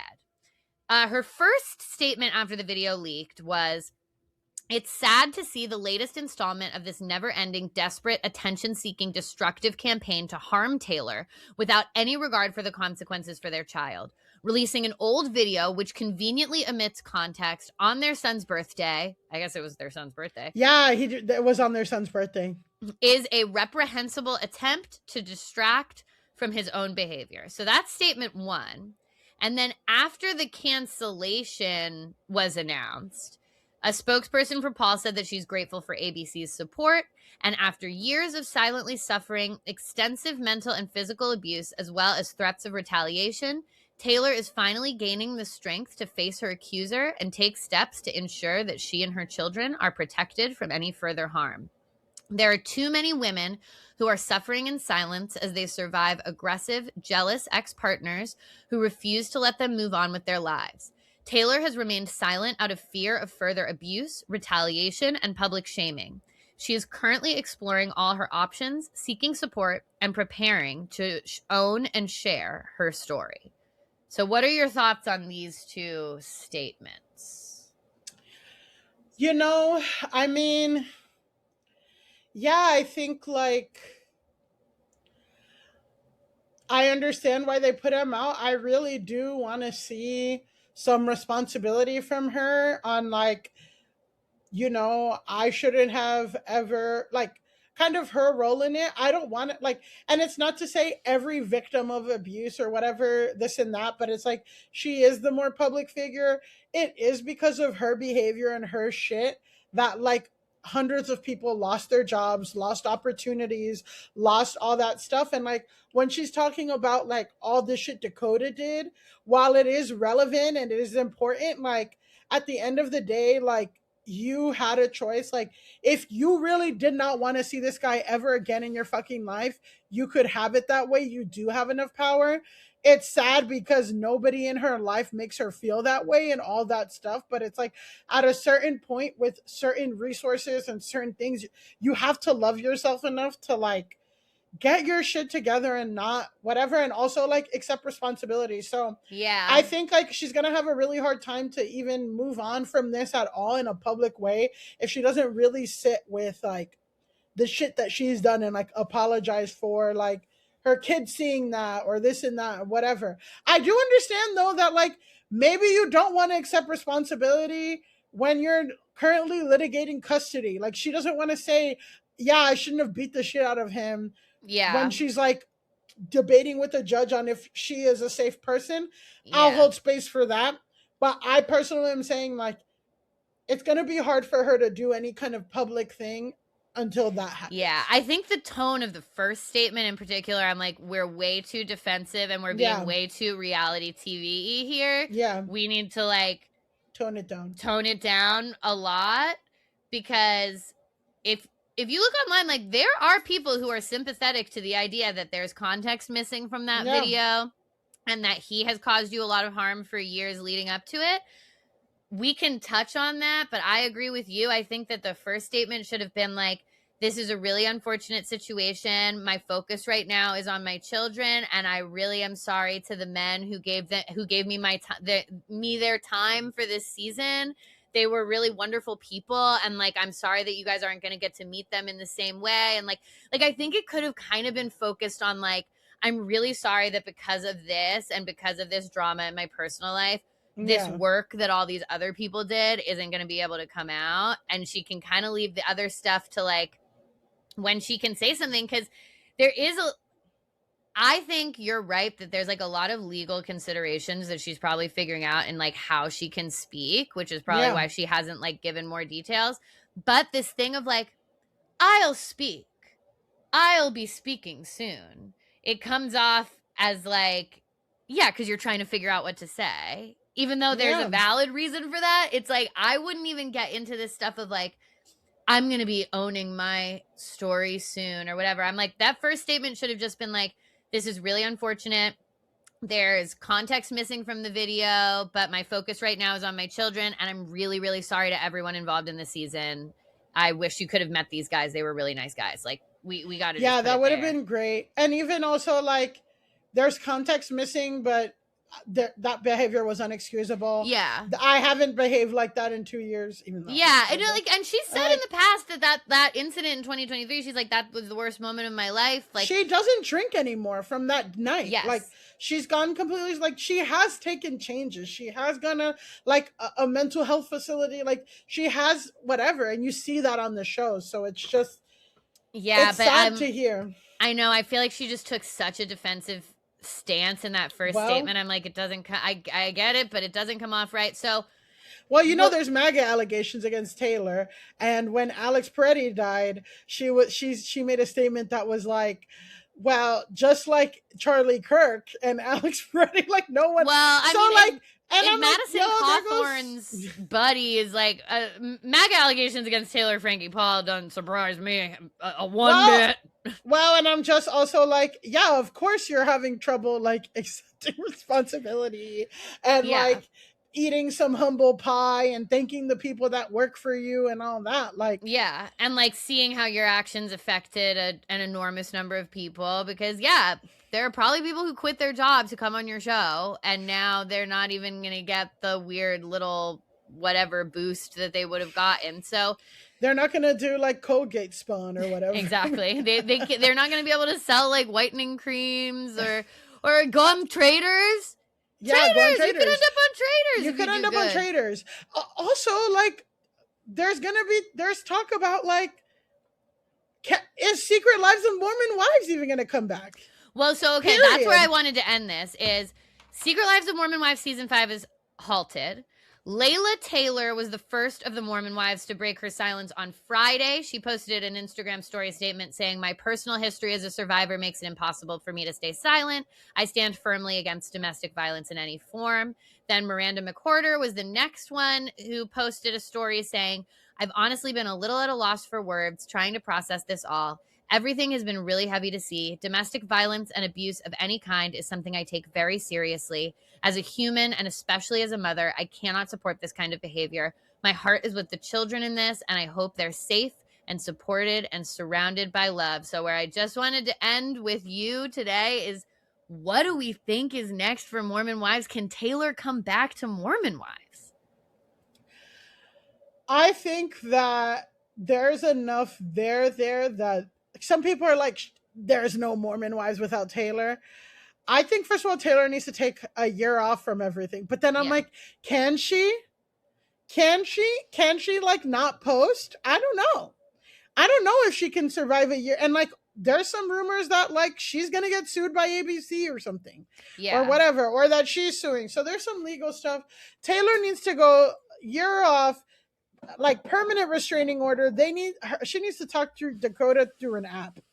No Musk. Yeah, like literally, no like they need to go no contact, obviously. No contact forever. That's it. Like, period, done. She needs to go to like mental health therapy, get her shit together, like whatever, be off. I think Mormon Wives has a lot of enough juice going there without her that it's still interesting. Look at what's going on with Whitney. Like, Whitney Leavitt, like, was the villain, and now she did her Dancing with the Stars thing. Now she's Roxy on Broadway. Like, there is juice. And also, I do think a season that, like, probably they recorded some episodes with her, and then it halts, and they have to deal with the fallout of, like, these women realizing, like, okay, we can't fuck with this girl anymore. We can't do the show with her anymore. One of the things you've always said about Mormon Wives that's interesting and makes it different from a lot of these other reality shows is that they do talk about production. Yeah. In a lot of other reality shows, you act like the cameras aren't there and they don't talk about the actual inner workings of production and stuff, but Mormon Wives does. So because the structure of the show works like that, I think that they can continue without her. Absolutely. I think she definitely has to, like, she's going to have to sit season 5 out at a bare minimum, depending on what it is that she says her story is, where public opinion lands with all of that stuff. Maybe she could come back. But the other thing is, ABC and Hulu are fucking pissed at her, I'm so sure. So I don't know if they want to bring her. Like, there's also an element of, like, I'm sure that they're very, very, very, very, very unhappy with her. and they might not want to bring her back just because they're like, we're done with her. You completely fucked our Bachelor reboot, even though like they kind of also fucked themselves. They fucked themselves. And what I also heard is that the Mormon wives actually had a Zoom call with like ABC execs and the unscripted team to be like, something else in March, like when after that domestic violence incident, they're like, guys, it's really bad. We can't film with her. And there's an exec on papers like, I don't need to see the footage. Like, it's fine. Like, I don't need to, like, the less I know, the better, something like that. Like, so I think someone's going to get fired at least, like, for this getting, like, as much, ABC might not want to fuck with her because she's a liability, like, actually, but also I'm just like, somebody high up fucked up. And I'm also like, will they say no to anybody in the future? I don't know. I know. I mean, it's hard to imagine a TV exec, like, if they think that bringing Taylor Frankie Paul back would give them money, like, it's hard to imagine they would say no. But I do think that as of right now, they're probably looking for heads to roll on this thing. And head number one that they want to roll is probably hers. Yeah. And also, I would sue Dakota. Yeah, but it's like, do they have the same ability to, because he wasn't technically involved unless he showed up on the season, which I think that he was going to. But anyway, that's where we're at with Taylor Frankie Paul. Wow. Should we move on to the story of another complicated young woman? Another complicated woman. Another complicated young. This week's Grasshole of the Week is a special case. Mm-hmm. Sometimes grassholes are deemed so because they violate the rules of online social behavior. And sometimes they have the rare crossover effect of being both a grasshole and an asshole that violates in-person social behavior. And our grasshole of this week, violated one of the biggest social rules, which is don't be mean to children. And then also one of the biggest online rules this week, which is don't piss off Brazilian fans. So our grasshole of this week, if you haven't heard, is a pop star by the name of Chappell Roan. Oh, Chappell. Oh, Chappell. I'm a big fan. I'll come out right now. I'm a big Chappell fan. I was an early adopter Chappell fan. I was so early on the Chappell train that I was watching her at Webster Hall for $25, for $50. I was seeing her. Now she's selling out stadiums. She's made Pink Pony Club, Hot to Go. She's queer. She invokes a lot of like drag imagery, very fun, costumey, all this stuff. And she has about 7.8 million followers on Instagram. So she's a pretty sizable pop star. She does have this reputation. She has a reputation of being a little like sassy, specifically to paparazzi. She has come out multiple times and like spoken out against like people violating her boundaries and taking it too far and all that stuff. Yeah. And so she's like come out and said that about her fans, but also like she has had like multiple instances where she has been like very rude to paparazzi, to media, to all this stuff. Yeah. And people are always going back and forth about like, is it too much? Does Chappell Roan hate her fans? Or is she right to establish these boundaries and good for her and like fuck the paparazzi? So there's always she always is inducing discourse on that level. And again, the other players in here are Brazilian fans. They have a reputation of being very, very vocal, especially on Twitter, but online they run all the like fan pages of like Doja Cat, all this and that. So like they're a big, huge maker of a lot of artists from all over the world. Yeah. But a lot of American artists too, and like it's like a meme online that anytime an artist posts anything, half the responses are like, "Come to Brazil, come to Brazil, come to Brazil." Like that's like a common thing that people talk about. Yeah, and also the day that Twitter was banned in Brazil for like 2 weeks or something, like a year ago, that was the day where it was like half of the accounts on Twitter were like, actually, I've been Brazilian this whole time. I'm so sorry. Like, even like perfect English, whatever. So it's just like, there's that, right? So this past weekend, Chappell Roan was in Sao Paulo to headline Lollapalooza, Brazil, right? So that's what happened. And also this weekend, soccer superstar named, his government name is Jorge Luis Farelo Filho Cavalieri, also known as Jorginho, I guess Jorginho, something.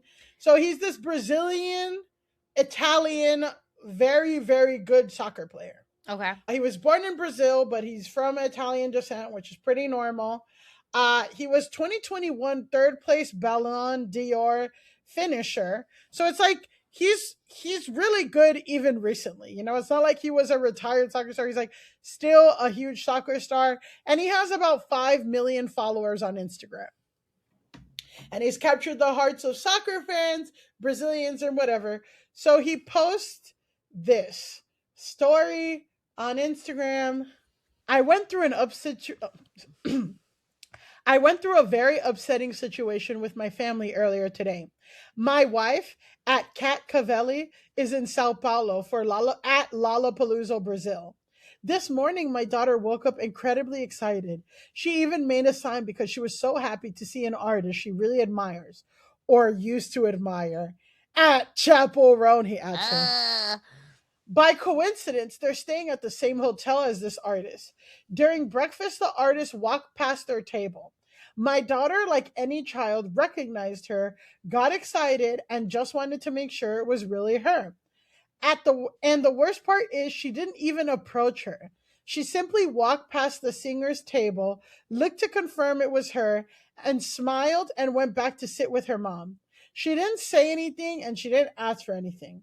What happened next was completely disproportionate. A large security guard came over to their table where they were both still having breakfast and began speaking in an extremely aggressive manner to both my wife and my daughter, saying that they shouldn't allow my daughter to, quote, disrespect or, quote, harass other people.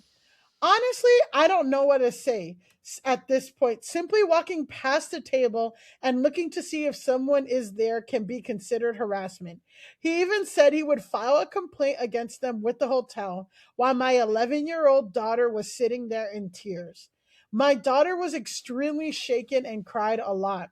I lived with football, public exposure, and well-known people for many years, and I understand very well what respect and boundaries are. What happened there was not that. It was just a child admiring someone. It's sad to see this kind of treatment coming from those who should understand the importance of fans. At the end of the day, they are the ones who build all of this. I sincerely hope this serves as a moment of reflection. No one should have to go through this, especially not a child. At Chappell Roan, so then he tags her again. And then he also, this is the second part, so it's a long thing, right? It says, at Chappell Roan, without your friends, you would be nothing. And to the fans, she does not deserve your affection. And then it screenshotted Chappell Roan's Instagram page. And also, there's a picture of his daughter with an with a hot to go sign that says HOTTOGO. I am watching Chappell Roan, and you can tell that she wrote it. Yeah, like looks really good, like a little girl sign. Yeah. So Elise, what do you say to that? What do you say to that? It's not good. It's not good for our girl. It's not good for our girl. I'm trying to separate that I have watched her little video that I'm sure that we're gonna watch where Chappell talks about things, but I do think you're responsible for the people in your security team, and like I just wonder if maybe something about this like super hardline persona that she's taken of like, I maintain boundaries with my fans and I maintain boundaries with the press, if maybe that trickled down to a way where like this security guard felt very empowered to like go up to this child and be really shitty to the kid. Yeah.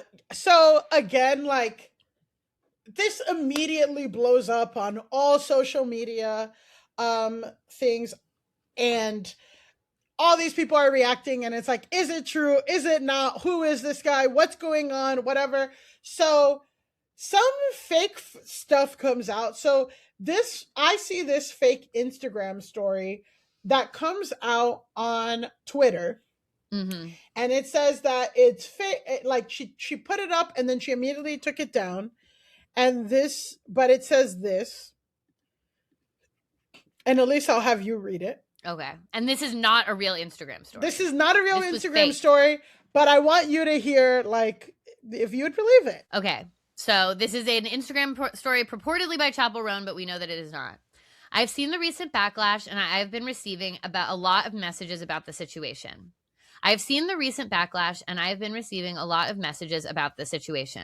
I want to start by saying that I have always been very clear about my boundaries when I'm on stage performing in drag at a work event or doing press. I am working. Outside of that, I am not in work mode. I am a person and I am allowed to exist privately. I just woke up. I deserve my space, especially in moments like breakfast. I don't play about my breakfast.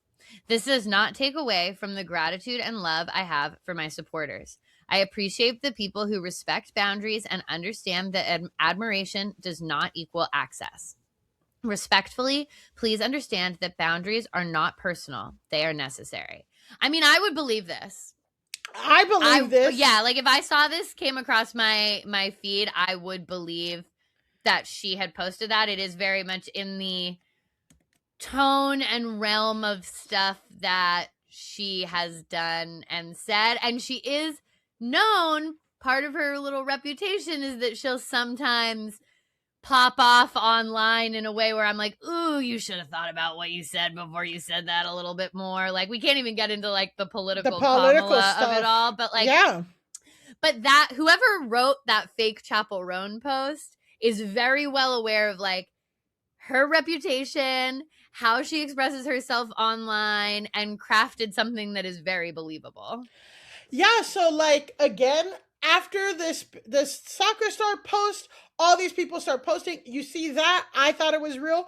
That wasn't real, but what ends up popping up is this video of somebody took of Chappell in the airport, and I'm just gonna play it, and then you can just tell me what you see. Okay, so we've got Chappell in a sweatshirt. She's walking through the airport. There's a security guard in front of her who seems to be like pointing out a camera. Okay, so she points to someone who's filming her, and then the security guard points at that person and seems to be telling them like, you can't film. Yeah, so that's a moment again that started circulating online. So in conjunction with like, you know, this story comes out, this fake Instagram story comes out of her response, then all these instances of her being rude to paparazzi and rude to fans and all this, and all these moments come out. And then, so people are like, this is like her, this is like her, this is like her. And then somebody clips this video, which is a stream from her.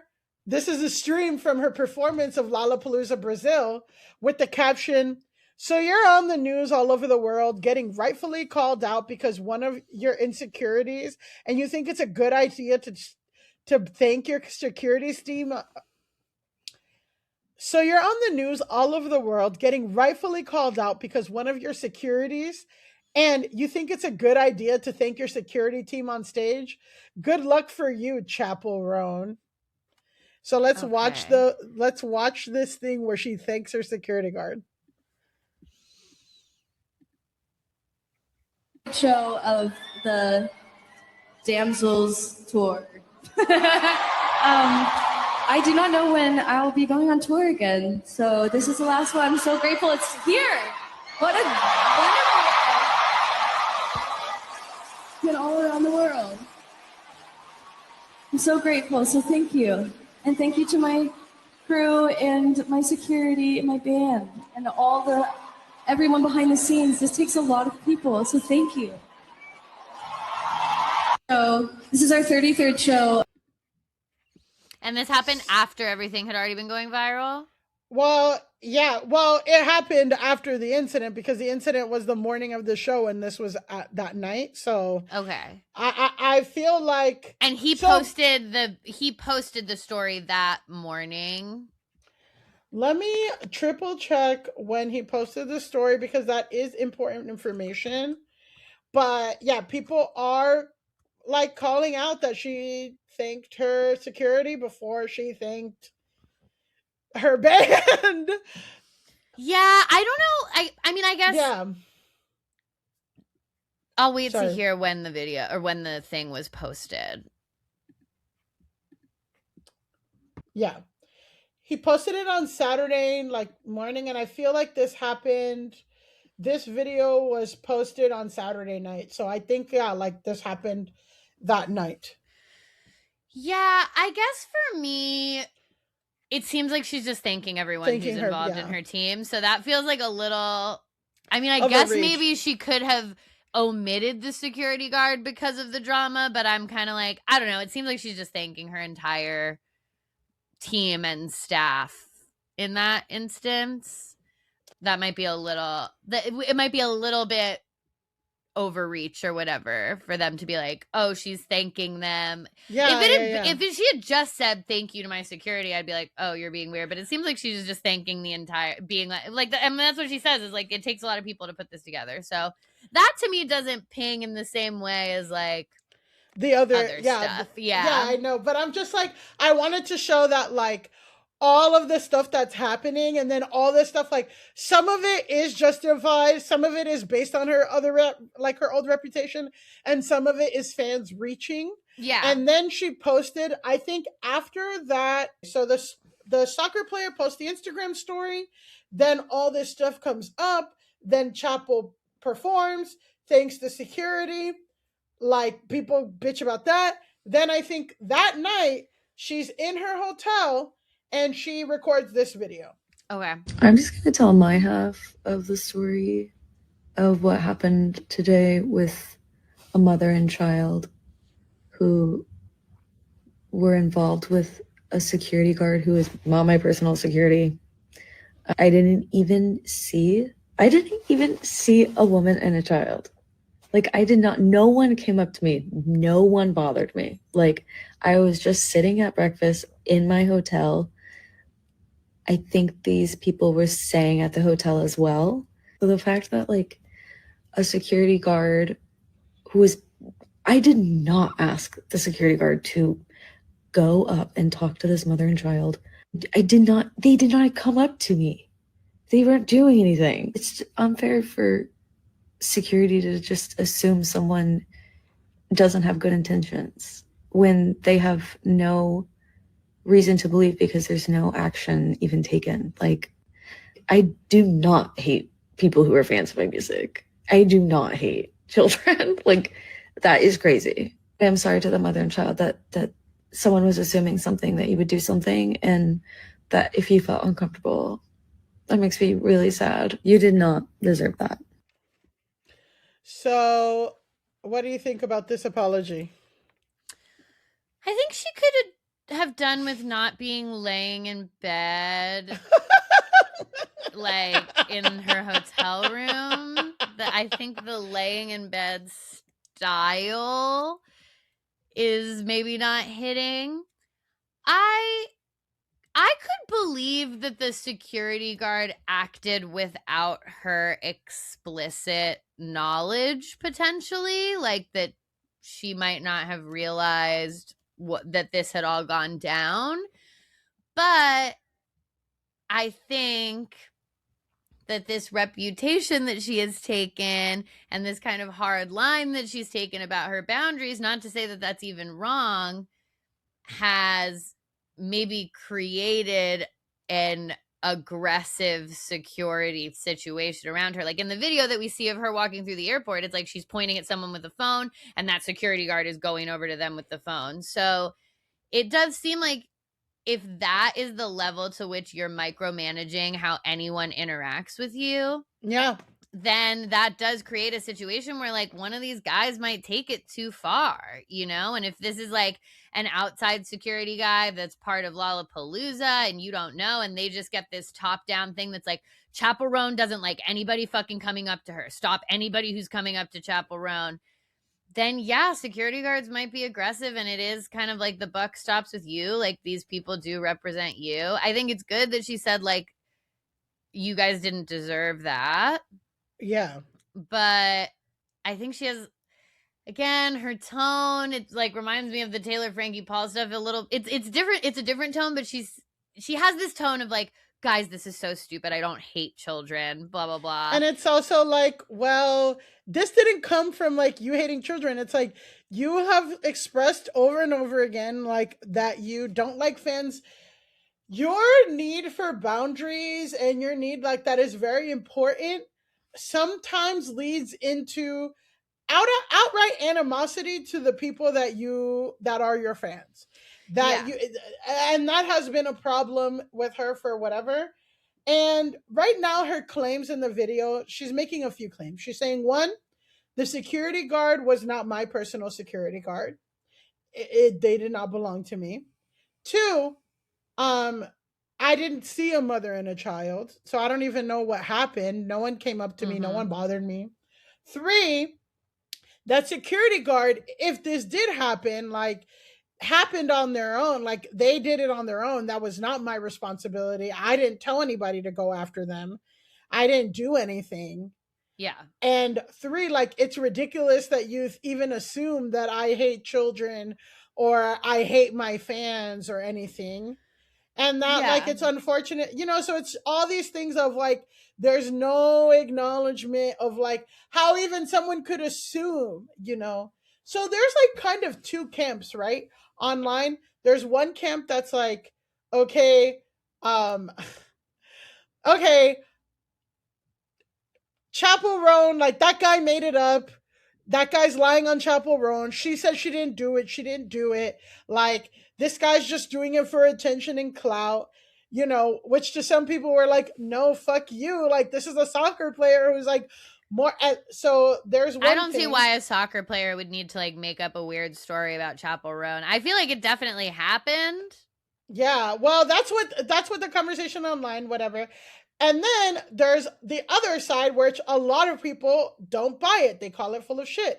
At Shuhei, which at Ming Gooby says, so just to clarify, she, meaning Chappell, expects me to believe that hotel security went to harass other paying guests on their behalf without being asked to.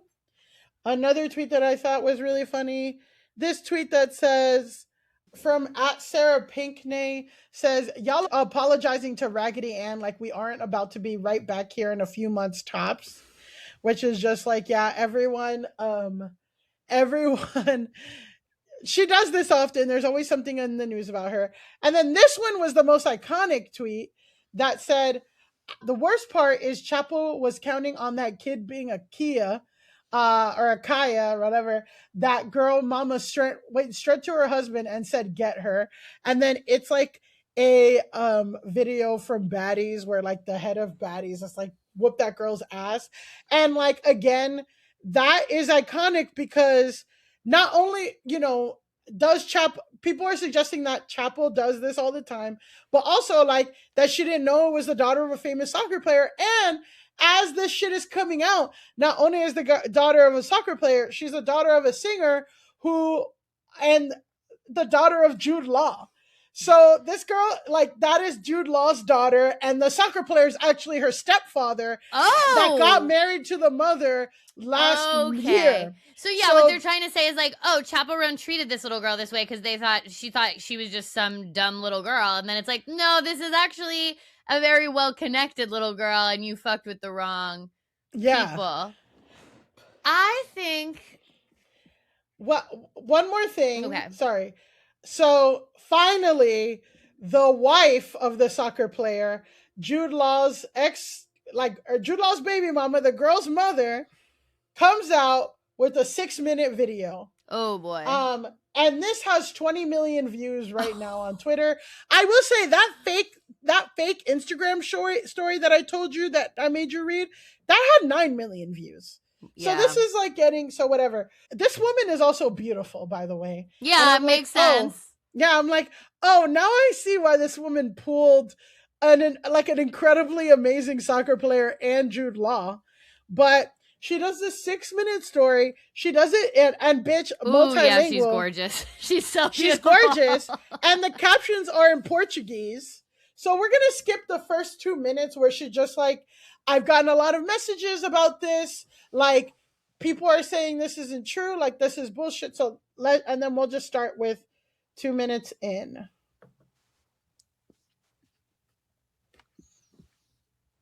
With long red hair, very curly. And I said to my daughter, oh, do you think that's Chappell Roan? And she looked and she said, oh my God, Mum, do you think it's her?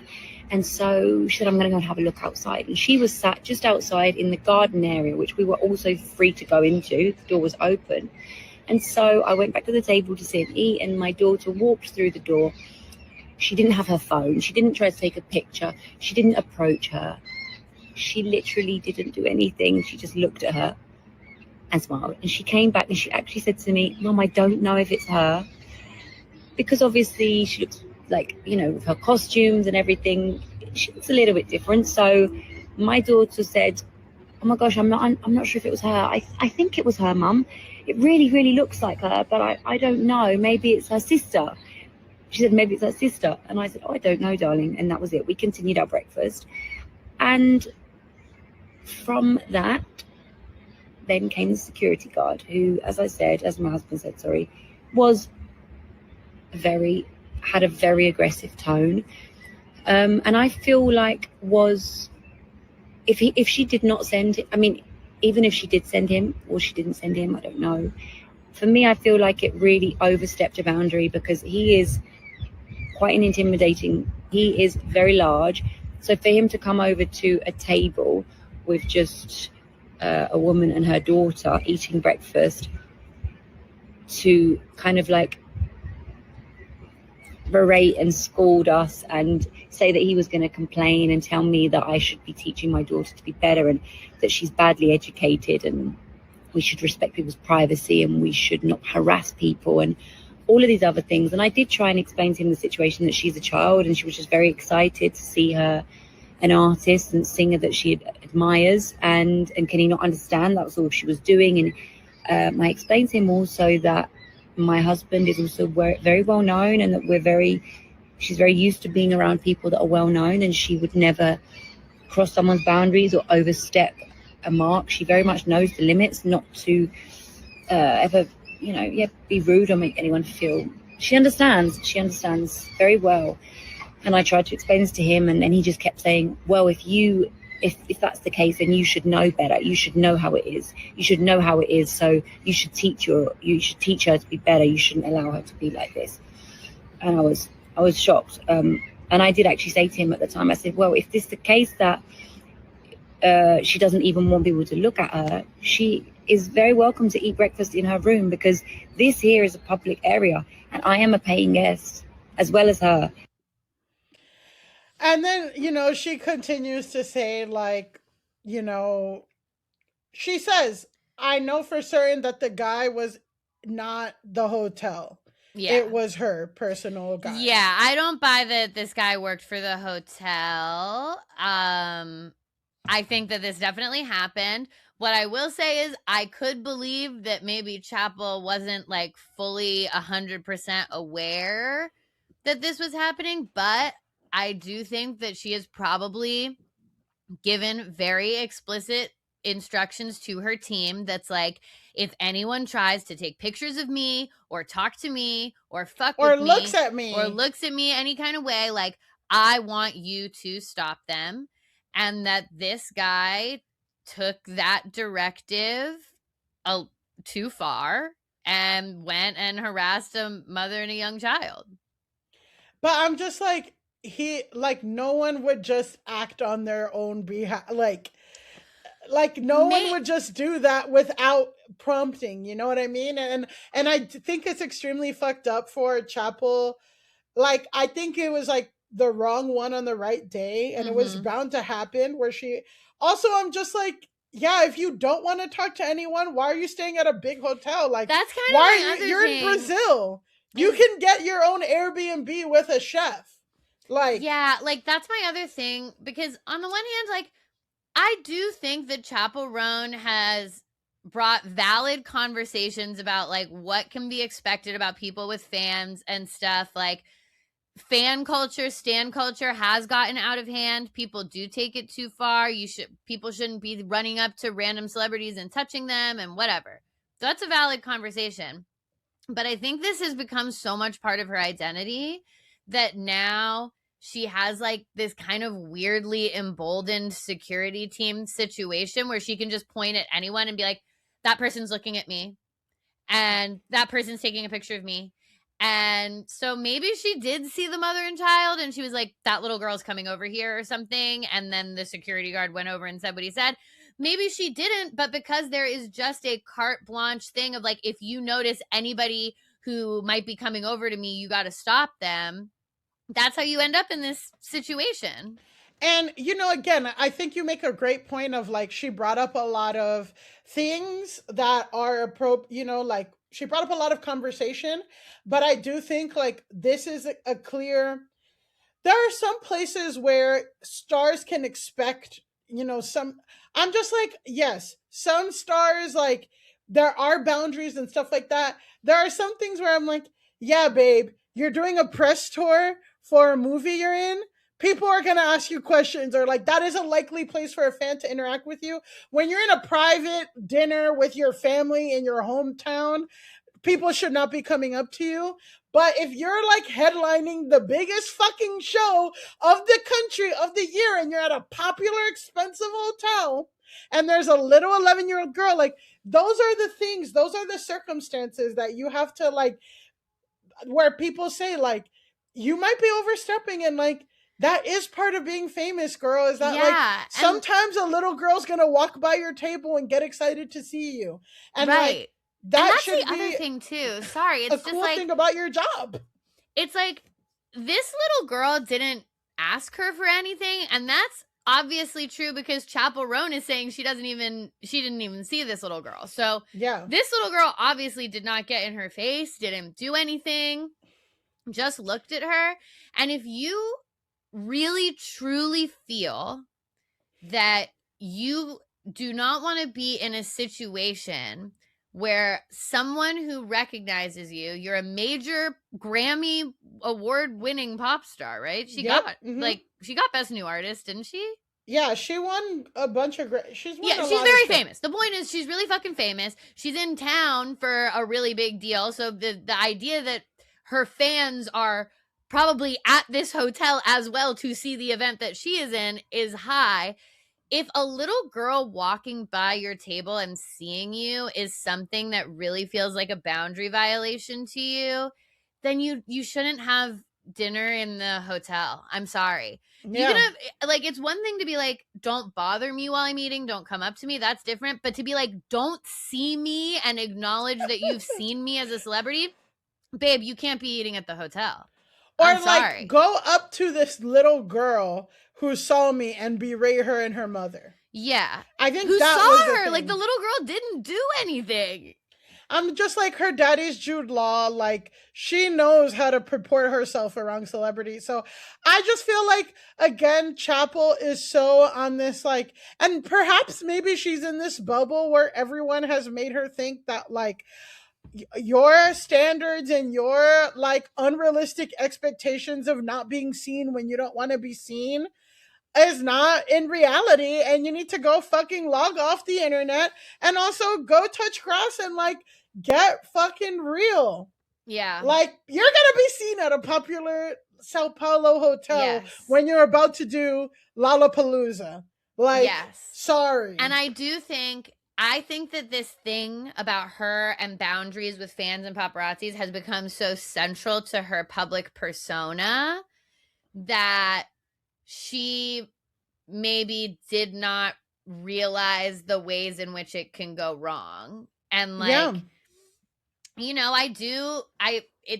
she's very young, but at this point it's like, we need to figure some of this stuff out. Like, the buck stops with you. And if you're giving your security team really hard line messaging about how nobody should be allowed to approach you and talk to you, then like, it's going to be on you when the security team oversteps and fucks up and yells at a mother and a child. And like, even if you didn't 100% realize that's what was happening, the reason that happened is because you have created a system around yourself where the idea is that you should be protected from any unsolicited fan interaction of any kind in any space, anywhere.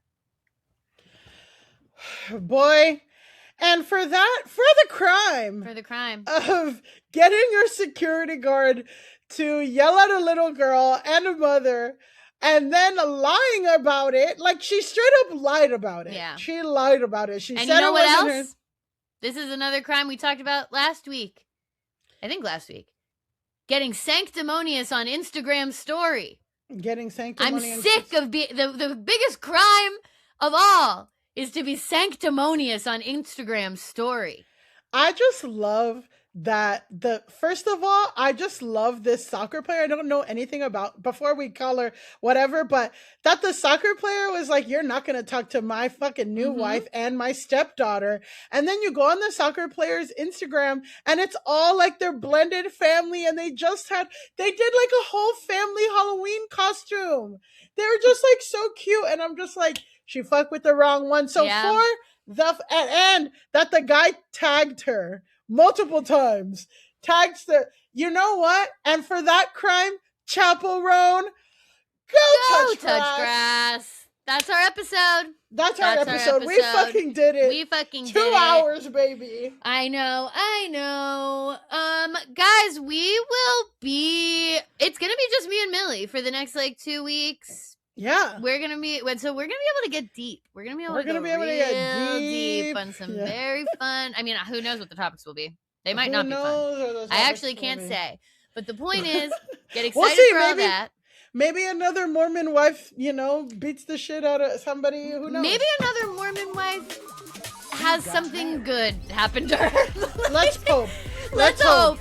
Until let then, let us pray. And until then, go touch grass. Beautiful.